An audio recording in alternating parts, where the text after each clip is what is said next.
ദൈവമനുഷ്യന്റെ സ്നേഹഗീത അധ്യായം 250 വാല്യം 6. തൈർ എന്ന പട്ടണത്തിൽ നിരന്തര പ്രയത്നത്തെക്കുറിച്ച് ഈശോ പ്രസംഗിക്കുന്നു. പ്രഭാതം വിടരുന്നതേയുള്ളൂ. ഒരു തുറമുഖ പട്ടണത്തിനടുത്ത് ഒരു വള്ളത്തിൽ ഈശോ വരുന്നു. ആ വള്ളത്തിന് പിന്നിൽ 4 വള്ളങ്ങളുമുണ്ട്. ആ പട്ടണം ഒരു പ്രത്യേക തരമാണ്. കടലിലേക്ക് അത് തള്ളി നിൽക്കുന്നു. മുനമ്പിന്റെ അറ്റത്ത് കടലിലേക്ക് തള്ളി പരന്നു കിടക്കുന്ന പട്ടണം കണ്ടാൽ ഒരു വലിയ കൂൺ ആണെന്ന് തോന്നും. പട്ടണം കൂണിന്റെ തലയും മുനമ്പ് അതിന്റെ ഉടലും വേര് തീരത്തിനടിയിലേക്കുള്ള ഭാഗവും. ഇരുവശങ്ങളിലുമായി 2 തുറമുഖങ്ങളുമുണ്ട്. വടക്ക് ഭാഗത്തേക്ക് വിസ്തൃതവും ധാരാളം വള്ളങ്ങൾ വന്ന് അടുക്കുന്നതും തെക്ക് ഭാഗത്തേക്ക് അടച്ചുകെട്ടുള്ളതും വലിയ കപ്പലുകൾക്ക് വരാനും പോകാനുമുള്ളതാണ്. നമുക്ക് അങ്ങോട്ടാണ് പോകേണ്ടത്. ചെറിയ വള്ളങ്ങളുള്ള തുറമുഖം ചൂണ്ടിക്കാണിച്ചുകൊണ്ട് ഐസക് പറയുന്നു. അവിടെയാണ് മീൻപിടുത്തക്കാർ ഉള്ളത്. അവൻ പട്ടണം ചുറ്റി നടന്ന് കാണുന്നു. ഇപ്പോൾ മനസ്സിലാകുന്നുണ്ട്, മുനമ്പ് മനുഷ്യനിർമ്മിതമായ ഭീമാകാരമായ ഒരു അണക്കെട്ടാണെന്ന്. ഓ, അക്കാലത്ത് എത്ര ധാരാളം പണികൾ അവർ അവിടെ ചെയ്തിരുന്നു! അതിൻ്റെ നിർമ്മാണവും അവിടെയുള്ള വള്ളങ്ങളുടെ എണ്ണവും എല്ലാം വിസ്മയമുളവാക്കുന്നതാണ്. ആ പട്ടണം സമ്പന്നവും വ്യാവസായികമായി പ്രവർത്തന ബഹുലവുമാണെന്നുള്ളത് വ്യക്തം. പട്ടണത്തിന് പിന്നിൽ അകലെയായി മനോഹരമായ കുന്നുകളുണ്ട്. അവയ്ക്ക് പിന്നിൽ കുറെ അകലത്തിൽ ഹെർമോൻ, ലെബനോൻ മലനിരകൾ കാണാം. ലെബനോനിൽ നിന്ന് കടലിലേക്ക് നോക്കുമ്പോൾ കാണുന്ന പട്ടണങ്ങളിലൊന്നാണിത്. ഈശോ യാത്ര ചെയ്യുന്ന വള്ളം വടക്കേ തുറമുഖത്തെത്തി. ഐസക് അന്വേഷിക്കുന്ന ആളുകളെ കാണുന്നതുവരെ മുന്നോട്ടും പിറകോട്ടും നീക്കുകയാണ്. അവൻ അത്യുച്ചത്തിൽ വിളിക്കുന്നു. അല്പസമയത്തിനുള്ളിൽ നല്ല ഭംഗിയുള്ള 2 വള്ളങ്ങൾ അവരുടെ അടുത്തേക്ക് വന്നു. അതിലെ ആളുകൾ ശിഷ്യന്മാരുടെ ചെറിയ വള്ളങ്ങളിലേക്ക് കുനിഞ്ഞു നോക്കുന്നു. എൻ്റെ സ്നേഹിതരെ, ഗുരു ഞങ്ങളുടെ കൂടെയുണ്ട്. അവൻ്റെ വാക്കുകൾ കേൾക്കണമെന്നുണ്ടെങ്കിൽ വരൂ. ഇന്ന് വൈകിട്ട് അവൻ സിക്കാമിനോണിലേക്ക് പോവുകയാണ്, ഐസക് പറയുന്നു. ഞങ്ങളിതാ വരുന്നു. എവിടെയാണ് ഞങ്ങൾ ഒരുമിച്ച് കൂടേണ്ടത്? ഒരു പ്രശാന്തതയുള്ള സ്ഥലത്ത്. ഗുരു ടൈറിലേക്കോ തീരത്തെ പ്രമുഖ പട്ടണത്തിലേക്കോ ഇറങ്ങുന്നില്ല. വഞ്ചിയിലിരുന്നു കൊണ്ട് അവൻ പ്രസംഗിക്കും. അതിനാൽ തണൽ കിട്ടുന്ന ഒരു തീരം തിരഞ്ഞെടുക്കുക. ആ പാറക്കെട്ടിലേക്ക് പോരൂ. അവിടെ തണലുള്ള ചില സ്ഥലങ്ങളുണ്ട്. വള്ളം അടുക്കുന്നവയും ആയതിനാൽ നിങ്ങൾക്ക് കരയ്ക്കിറങ്ങുകയും ചെയ്യാം. വടക്കേ അറ്റത്തെ മലഞ്ചെരുവിലുള്ള ഒരു ഉൾക്കടലിലേക്ക് അവർ പോകുന്നു. ഏകാന്തതയുള്ള സ്ഥലം. കീഴ്ക്കാംതൂക്കായ പാറ സൂര്യനിൽ നിന്ന് സംരക്ഷണം നൽകുന്നുണ്ട്. കടൽക്കാക്കയും കാട്ടുപ്രാവും മാത്രമേ അവിടെയുള്ളൂ. ഇര തേടി അവ കടലിലേക്ക് പറക്കുകയും ഉച്ചത്തിൽ കീ കീ ശബ്ദിച്ച് തിരിച്ചു വന്ന് പാറക്കൂട്ടങ്ങളിലുള്ള കൂട്ടിലേക്ക് പോവുകയും ചെയ്യുകയാണ്. പ്രധാന വള്ളത്തിൻ്റെ കൂടെ കുറെ ചെറിയ വള്ളങ്ങളും ചേർന്ന് ഒരു പട തന്നെയായിട്ടുണ്ട്. അവയ്ക്ക് അഭിമുഖമായി ഒരു ചെറിയ കടൽപ്പുറം. കഷ്ടിച്ച് 100 പേരെ ഉൾക്കൊള്ളാൻ കഴിയുന്ന ഒരു സ്ഥലം. വെള്ളത്തിലേക്ക് കടൽപ്പാലം പോലെ ഉന്തി നിൽക്കുന്ന ഒരു പരന്ന പാറയിൽ ചവിട്ടി അവർ കരയ്ക്കിറങ്ങി. ഒരുമിച്ച് കൂടി. വെയിലേറ്റ് നിറം മങ്ങിയ ഇവർ യഹൂദരിൽ നിന്നും വ്യത്യസ്തരായ ഒരു ജനമാണ്. ഗലീലിയക്കാരിൽ നിന്ന് അത്ര വ്യത്യസ്തമല്ലതാനും. അവരുടെ അയൽക്കാരായ സീറോഫിനീഷ്യർ ജനങ്ങളെക്കാൾ പഴയ ഫിലിസ്തീനോടാണ് അധികം സാധർമ്മ്യം. ഈശോ കടൽ തീരത്തോടടുത്തു നിന്ന് പ്രസംഗിക്കുവാൻ തുടങ്ങി. 3 വർഷം ഭൂമിയിൽ വരൾച്ചയും ക്ഷാമവും ഉണ്ടായപ്പോൾ സീഡോണിലെ സരേഫാത്തിലേക്ക് പോകുവാൻ കർത്താവ് എലീശയോട് കൽപ്പിച്ചു. പ്രവാചകന്റെ വിശപ്പ് ശമിപ്പിക്കുവാൻ കർത്താവിന് സാധിക്കാത്തതുകൊണ്ടോ, സരേഫാത്ത് ഭക്ഷ്യവിഭവ സമ്പന്നമായിരുന്നതുകൊണ്ടോ അല്ല, നേരെ മറിച്ച് അവിടെയുള്ളവർ പട്ടിണി കൊണ്ട് മരിച്ചിടുന്നതിനാലാണ്. എലീശായെ നിഷ്ബിത്തിലേക്ക് ദൈവം അയച്ചത് എന്തുകൊണ്ട്? സരേഫാത്തിൽ നീതിനിഷ്ഠയുള്ള ഒരു സ്ത്രീ ഉണ്ടായിരുന്നു. ഏകപുത്രന്റെ അമ്മയും ഭക്തജീവിതം നയിക്കുന്ന വിധവയും ദരിദ്രയായി ഏകയായി കഴിഞ്ഞിരുന്നെങ്കിലും വിധിയെ അവർ പഴിച്ചില്ല. സ്വാർത്ഥതയോ അനുസരണയില്ലായ്കയോ കാട്ടിയില്ല. 3 അത്ഭുതങ്ങൾ ചെയ്ത് അവർക്ക് നന്മ പകരാൻ ദൈവം അനുവദിച്ചു. അവൾ ചെയ്ത 3 സൽപ്രവൃത്തികൾക്ക് സമ്മാനം: 1. ദാഹാർത്തനായ ആളിന് വെള്ളം കൊടുത്തതിന്. 2. അവൾക്ക് ഒരു പിടി മാവ് മാത്രമുണ്ടായിരുന്നപ്പോൾ ഒരപ്പം ചുട്ട് പ്രവാചകന് കൊടുത്തതിന്. 3. പ്രവാചകനോട് കാണിച്ച ആതിഥ്യ മര്യാദയ്ക്ക്. പ്രവാചകൻ വഴി അവൾക്ക് തീരാത്ത അപ്പവും എണ്ണയും അവളുടെ മകന്റെ ജീവനും ദൈവവചനത്തെക്കുറിച്ച് അറിവും ലഭിച്ചു. സ്നേഹത്തിന്റെ ഒരു പ്രവൃത്തി ശരീരത്തിന്റെ വിശപ്പ്, മരണം ഇവ മാറ്റുക മാത്രമല്ല, ആത്മാവിനെ ദൈവിക ജ്ഞാനം പഠിപ്പിക്കുകയും ചെയ്യുന്നു. ദൈവത്തിന്റെ ദാസന്മാർക്ക് നിങ്ങൾ അഭയം നൽകി. അവർ നിങ്ങൾക്ക് ജ്ഞാനം നൽകുന്നു. ദൈവവചനം എത്തിയിട്ടില്ലാത്ത ഈ നാട്ടിലേക്ക് ദൈവവചനം നിങ്ങൾ കൊണ്ടുവന്നു. ഒരു നല്ല പ്രവൃത്തി നിങ്ങൾ ചെയ്തു. പ്രവാചകനെ സ്വീകരിച്ച സരേഫാത്തിലെ സ്ത്രീയോട് നിങ്ങളെ ഞാൻ താരതമ്യപ്പെടുത്തുകയാണ്. കാരണം ഞാൻ പട്ടണത്തിലേക്ക് പോയിരുന്നെങ്കിൽ സമ്പന്നരും ശക്തരുമായ അവിടുത്തെ ആളുകൾ എന്നെ സ്വാഗതം ചെയ്യുകയില്ലായിരുന്നു. തിരക്കുള്ള കച്ചവടമുള്ള എൻ്റെ വരവ് നിഷ്പ്രയോജനമായി തീരുമായിരുന്നു. ഞാനിപ്പോൾ പോകും. നിങ്ങൾ അപ്പോൾ പറയും, ഞങ്ങൾ എന്താണ്? ഒരു പിടി ആളുകൾ. ഞങ്ങൾക്കെന്തുണ്ട്? ഒരു തുള്ളി ജ്ഞാനം. എന്നിരുന്നാലും ഞാൻ നിങ്ങളോട് പറയുന്നു, രക്ഷകന്റെ വരവിനെ അറിയിക്കുവാൻ നിങ്ങളെ ഞാൻ ചുമതലപ്പെടുത്തുന്നു. പ്രവാചകനായ ഏലിയായുടെ വചനങ്ങൾ ആവർത്തിച്ചുകൊണ്ട് ഞാൻ പോകുന്നു. നിങ്ങളുടെ കലത്തിലെ മാവ് തീരുകയില്ല. കൂടുതൽ ധാരാളമായി പകർന്നു തരുന്നവൻ വരുന്നതുവരെ നിങ്ങളുടെ എണ്ണ കുറയുകയില്ല. നിങ്ങൾ ഇപ്പോൾ തന്നെ അത് ചെയ്തു കഴിഞ്ഞിരിക്കുന്നു. കാരണം കർമ്മല മലയ്ക്കപ്പുറത്തു നിന്നുള്ള നിങ്ങളുടെ ഇടയിൽ നിന്ന് ഫിനിഷ്യക്കാരുമുണ്ടല്ലോ. അതിൻ്റെ അർത്ഥം നിങ്ങളോട് പറഞ്ഞതുപോലെ നിങ്ങളും മറ്റുള്ളവരോട് പറഞ്ഞു എന്നാണ്. അങ്ങനെ ഒരു പിടി മാവും ഒരു പിടി എണ്ണയും തീർന്നു എന്ന് മാത്രമല്ല, അളവിൽ വർദ്ധിക്കുകയും ചെയ്തുവെന്ന് നിങ്ങൾക്ക് തന്നെ കാണാമല്ലോ. അത് ഇനിയും വർദ്ധിപ്പിക്കുവാൻ ശ്രമിക്കും. നിങ്ങൾക്ക് കഴിവില്ലാഞ്ഞിട്ട് ദൈവം നിങ്ങളെ ഈ വേലയ്ക്ക് തിരഞ്ഞെടുത്തിരിക്കുന്നത് വിചിത്രമായി നിങ്ങൾക്ക് തോന്നുന്നുവെങ്കിൽ വലിയ ശരണത്തിന്റെ ഈ വാക്കുകൾ ആവർത്തിക്കുക. നിന്റെ വാക്കിൽ പ്രത്യാശ വച്ചുകൊണ്ട് നീ പറയുന്നത് ഞാൻ ചെയ്യും. ഗുരുവേ, ഇവിടെയുള്ള അജ്ഞാനികളോട് ഞങ്ങൾ എങ്ങനെയാണ് പെരുമാറേണ്ടത്? ഈ ആളുകളെ ഞങ്ങൾക്കറിയാം. കാരണം അവർ ഞങ്ങളെപ്പോലെ തന്നെ മുക്കുവരാണ്. ഒരേ ജോലി ചെയ്യുന്നതുകൊണ്ട് അവരുമായി സാഹോദര്യം പുലർത്തുന്നു. എന്നാൽ മറ്റുള്ളവരുടെ കാര്യം എങ്ങനെയായി? ഇസ്രായേൽക്കാരനായ ഒരു മുക്കുവൻ ചോദിക്കുന്നു. ഒരേ ജോലി ആയതുകൊണ്ട് സ്നേഹബന്ധത്തിലാണെന്ന് നീ പറയുന്നു. അപ്പോൾ ഒരേ മൂലത്തിൽ നിന്നുള്ളവരാണ് എന്ന കാരണം സാഹോദര്യത്തിന് നിന്നെ പ്രേരിപ്പിക്കേണ്ടതല്ലേ?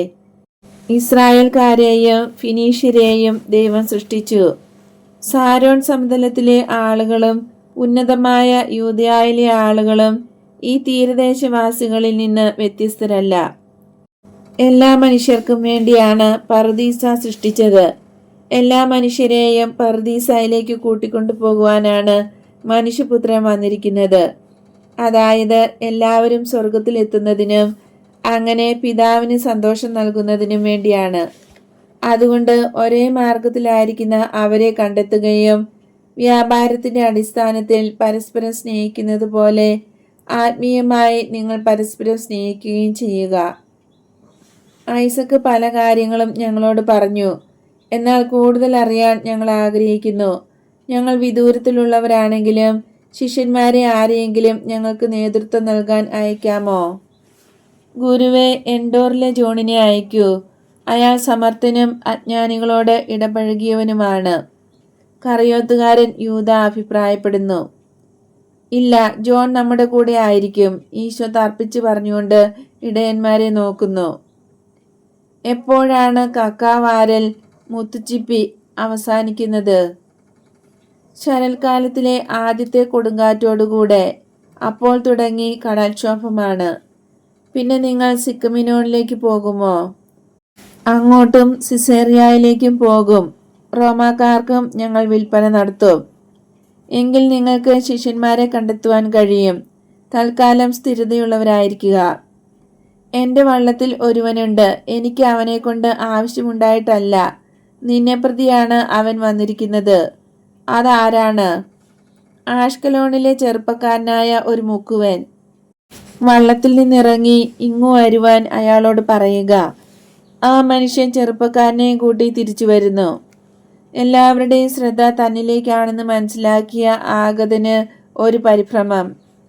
അപ്പസ്തോലനായ ജോൺ ഉടൻ തന്നെ ആളെ തിരിച്ചറിഞ്ഞു. ഗുരുവെ, നമുക്ക് മത്സ്യം തന്നവരിൽ ഒരുവനാണ് അവൻ. ഇത് പറഞ്ഞുകൊണ്ട് ജോൺ എഴുന്നേറ്റ് അയാളെ അഭിവാദ്യം ചെയ്യുന്നു. ഡെർമാത്തേവൂസ്, നീ വന്നല്ലോ. നീ മാത്രമേ വന്നുള്ളോ? അതെ, ഞാൻ മാത്രമേയുള്ളൂ. കഫർനാമിൽ വെച്ച് പ്രത്യക്ഷപ്പെടാൻ എനിക്ക് ലജ്ജയായിരുന്നു. ഞാൻ പ്രതീക്ഷിച്ചുകൊണ്ട് തടാകതീരത്ത് തന്നെ തങ്ങി. എന്ത്? നിങ്ങളുടെ ഗുരുവിനെ കാണാൻ കഴിയുമെന്ന് കരുതി. അപ്പോൾ നിന്റെ ഗുരു ഇപ്പോഴും ആയിട്ടില്ല അല്ലേ? എന്റെ സ്നേഹിത, നീ എന്തിനാണ് സന്ദേഹം വിചാരിക്കുന്നത്? നിനക്കായി കാത്തിരിക്കുന്ന പ്രകാശത്തിലേക്ക് വരൂ. നോക്കൂ, ഗുരു എങ്ങനെ നിന്നെ നോക്കുകയും പുഞ്ചിരി തൂക്കുകയും ചെയ്യുന്നു. അവർ എന്നോട് എങ്ങനെയായിരിക്കും വർത്തിക്കുക? ഗുരുവെ, ഒരു നിമിഷത്തേക്ക് ഇങ്ങോട്ടൊന്ന് വരുമോ? ഈശോ എഴുന്നേറ്റ് ജോണിന്റെ പക്കലേക്ക് പോകുന്നു. അവൻ വിദേശിയായതുകൊണ്ട് അങ്ങോട്ട് വരാൻ അവന് പേടിയാണ്. എന്നെ സംബന്ധിച്ച് വിദേശികളായിട്ട് ആരുമില്ല. എവിടെയാണ് നിന്റെ കൂട്ടുകാരെല്ലാം? നിങ്ങൾ കുറെ പേരില്ലായിരുന്നോ? പേടിക്കുകയൊന്നും വേണ്ട. സ്ഥിരമായി നിന്നത് നീ ഒരുവൻ മാത്രം. എങ്കിലും നീ മാത്രമേയുള്ളൂവെങ്കിലും എനിക്ക് സന്തോഷമാണ്. എൻ്റെ കൂടെ വരൂ. പുതിയ നേട്ടവുമായി ഈശോ സ്വസ്ഥാനത്ത് വന്നിരുന്നു. ഇയാളെ നമുക്ക് തീർച്ചയായും എൻഡോറിലെ ജോണിനെ ഏൽപ്പിക്കാം. ഈശോ ഇത് കറിയോത്തുകാരനോടാണ് പറയുന്നത്. അനന്തരം എല്ലാവരോടും പ്രസംഗിക്കുന്നു. ഖനനം ചെയ്യുന്ന കുറെ ആളുകൾ ഒരു ഖനിയിലേക്കിറങ്ങി ഭൂമിയുടെ ഉദരകോശങ്ങളിൽ ആഴത്തിൽ മറിഞ്ഞിരിക്കുന്ന ചില നിധികളുണ്ടെന്ന് അവർക്കറിയാമായിരുന്നു. എല്ലാവരും കുഴിക്കുവാൻ തുടങ്ങി. എന്നാൽ ഭൂമിക്ക് വലിയ കട്ടി, ജോലി വളരെ ആയാസമുള്ളത്. ക്ഷീണിതരായ കുറെ പേർ കൂന്താലി വലിച്ചെറിഞ്ഞ് പണി നിർത്തിപ്പോയി. മേലാളിനെ അവർ പരിഹസിച്ച് അയാൾ ഒരു വിഡ്ഢിയാണെന്ന് തന്നെ പറഞ്ഞു. അപ്രകാരം അയാളെ നിന്ദിച്ചു. ചിലർ അവരുടെ വിധിയെ പഴിച്ചു.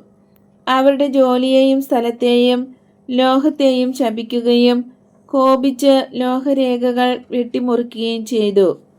ഒരു ഉപകാരവുമില്ല, നാശം മാത്രം എന്ന് കണ്ട് അവരും സ്ഥലം വിട്ടു. ഒടുവിൽ ഒരാൾ മാത്രം ശേഷിച്ചു. ഒന്നിനും കേടുവരാത്ത വിധത്തിൽ ആ കടുപ്പമേറിയ ഭൂപാളികൾ വളരെ ക്ഷമയോടെ കുത്തിത്തുരന്ന് പല പരീക്ഷണങ്ങളും നടത്തി. ആഴത്തിലേക്കിറങ്ങി അവസാനം അത്ഭുതകരവും വിലയേറിയതുമായ ഒരു ലോഹരേഖ കണ്ടെത്തി. അയാളുടെ പരിശ്രമത്തിന് അങ്ങനെ ഫലം കിട്ടുകയും കണ്ടെടുത്ത ലോഹനിമിത്തം അയാൾക്ക് ധാരാളം ഉടമ്പടി പണിയും മഹിമയും അനേകം ഇടപാടുകാരെയും ലഭിക്കുകയും ചെയ്തു. കാരണം ആ ലോഹത്തിന് ആവശ്യക്കാർ ധാരാളമുണ്ടായിരുന്നു. സ്ഥിര പരിശ്രമിയായ ആൾക്ക് മാത്രമേ അത് കണ്ടെത്താൻ കഴിഞ്ഞുള്ളൂ. മടിയന്മാരും കോപിഷ്ഠന്മാരും ഒന്നും നേടിയില്ല. സ്വർണം കണ്ടെത്തി കഴിഞ്ഞാൽ പിന്നെ സ്ഥിരതയോടെ നിൽക്കേണ്ടത് സ്വർണം തന്നെയാണ്. സ്വർണപ്പണിക്കാരന് അത് ഉപയോഗിക്കത്തക്ക രൂപത്തിലാക്കുന്നതിന് അതിന്മേൽ കുറെ പണികൾ നടത്തേണ്ടതുണ്ട്. ഖനനം ചെയ്തെടുത്ത ശേഷം ചെയ്യേണ്ട മറ്റു പണികൾക്ക് അവ എത്ര തന്നെ വേദനാജനകമാണെങ്കിലും ആ ലോഹം വിധേയമാകുന്നില്ലെങ്കിൽ അത് ശുദ്ധീകരിക്കപ്പെട്ട് തനി സ്വർണമാകുകയില്ല. സ്വർണപ്പണിക്കാരന് അതിന്മേൽ പണിയാൻ സാധിക്കുകയില്ല. അതുപോലെ തന്നെ അപ്പസ്തലന്മാരോ ശിഷ്യരോ വിശ്വാസികളോ ആയി വിജയിക്കണമെങ്കിൽ ആദ്യത്തെ ശുഷ്കാന്തി മാത്രം പോരാ, സ്ഥിരം പരിശ്രമം ആവശ്യമാണ്. എർമാസ്തേവൂസിന് അനേകം ശിഷ്യന്മാരുണ്ടായിരുന്നു. ആദ്യത്തെ തീഷ്ണതയ്ക്ക് എല്ലാവരും വരുന്നെന്ന് വാക്കു പറഞ്ഞു. എന്നാൽ ഇവൻ മാത്രം വന്നു. എനിക്ക് ധാരാളം ശിഷ്യരുണ്ട്. അവരുടെ സംഖ്യ വർദ്ധിച്ചുകൊണ്ടേയിരിക്കും. എന്നാൽ അവസാനം വരെ നിലനിൽക്കുന്നവർ വളരെ കുറവായിരിക്കും. നിലനിൽപ്പ് ഇത് വലിയ വാക്കാണ്. എല്ലാ നല്ല കാര്യങ്ങൾക്കും ഇത് വലിയ പ്രാധാന്യമുള്ളതാണ്. കക്ക ശേഖരിക്കുന്നതിന് നിങ്ങൾ വലയിടുമ്പോൾ ഒരു പ്രാവശ്യമേ അത് ചെയ്യാറുള്ളോ? അല്ല, പല പ്രാവശ്യം മണിക്കൂറുകളും ദിവസങ്ങളും മാസങ്ങളും തന്നെ വലയിടുന്നുണ്ട്. പിന്നത്തെ വർഷവും അതേ സ്ഥാനത്ത് പോകാൻ നിങ്ങൾ നിശ്ചയിക്കുന്നു. കാരണം ഈ ജോലിയാണ് കുടുംബത്തിന് ഭക്ഷണവും മറ്റ് ആവശ്യങ്ങളും നേടിത്തരുന്നത്. നിങ്ങൾ വിശ്വാസികളാണെങ്കിൽ ഇതിലും പ്രധാനപ്പെട്ട കാര്യങ്ങൾക്ക് വേണ്ടി മറ്റു വിധത്തിൽ പെരുമാറുമോ? അതായത് ദൈവത്തിനും നിങ്ങളുടെ ആത്മാക്കൾക്കും വേണ്ടി. നിങ്ങൾ ശിഷ്യരാണെങ്കിൽ നിങ്ങളുടെയും നിങ്ങളുടെ സഹോദരങ്ങളുടെയും താല്പര്യത്തിനു വേണ്ടി. നിത്യമായ വസ്ത്രങ്ങൾക്ക് ധൂമ്ര വർണ്ണാലങ്കാരം ഉണ്ടാക്കുന്നതിന് സ്ഥിരമായ പരിശ്രമം ആവശ്യമാണെന്ന് ഞാൻ പറയുന്നു. നമുക്ക് തിരിച്ചു പോകുവാൻ സമയമാകുന്നതുവരെ നല്ല സ്നേഹിതരായി ഇവിടെ നമുക്ക് ഒരുമിച്ച് ചെലവഴിക്കാം. അങ്ങനെ പരസ്പരം പരിചയപ്പെടുകയും അന്യോന്യം തിരിച്ചറിയാൻ എളുപ്പമാകുകയും ചെയ്യാം. പാറകൾ നിറഞ്ഞ ഉൾക്കടലിൽ പല ഭാഗത്തായി അവർ പിരിഞ്ഞുപോയി. ഞണ്ട്, കക്ക ഇവയും ചെറിയ മത്സ്യങ്ങളും പിടിച്ച് വേവിക്കുന്നു. ചിലരെല്ലാം പാറയിലെ ഗുഹകളിൽ ഉണങ്ങിയ കടൽ ചെടികൾ കിടക്കയായി വിരിച്ച് കിടന്നുറങ്ങുന്നു. ഭംഗിയേറിയ നീലിമയാർന്ന ആകാശവും കടലും ചക്രവാളത്തിൽ പരസ്പരം ചുംബിക്കുന്നു. കടൽ കാക്കകൾ കടലിലേക്ക് തിരിച്ച് പാറകളിലുള്ള ഗുഹകളിലേക്കും ചിറകടിച്ച് പറക്കുകയും ശബ്ദിക്കുകയും ചെയ്യുന്നതിൻ്റെയും ചെറിയ തിരകളടിക്കുന്നതിൻ്റെയും ശബ്ദമല്ലാതെ വേറെ ശബ്ദമൊന്നുമില്ല.